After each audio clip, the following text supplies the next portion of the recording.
کہ جو آج بندر موجود ہے نا انہی کی نسل سے ہے. سماج میں یہ مشہور ہے، لیکن ایسا نہیں ہے.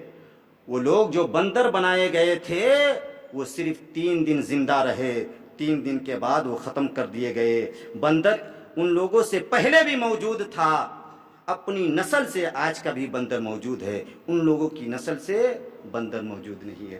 بتانا مقصد یہ ہے کہ زندگی کو درست کیجئے نیک اعمال کے ساتھ، خوبصورت بنائیے اچھے کاموں کے ساتھ. جو کام آپ برسوں سے کر رہے ہیں رب کی خوشنودی حاصل کرنے کے لیے ان برے کاموں سے توبہ کر لیجئے. جب توبہ کریں گے رب قدیر بڑا مہربان ہے، غفور الرحیم ہے، آپ کی توبہ کو بھی قبول فرما لے گا اور آپ کے گناہوں کو بھی مٹا دے گا. اللہ تعالی ہم سبوں کو نیک کام کثرت کے ساتھ کرنے کی توفیق عطا فرمائے. وآخر دعوانا الحمدللہ رب العالمین.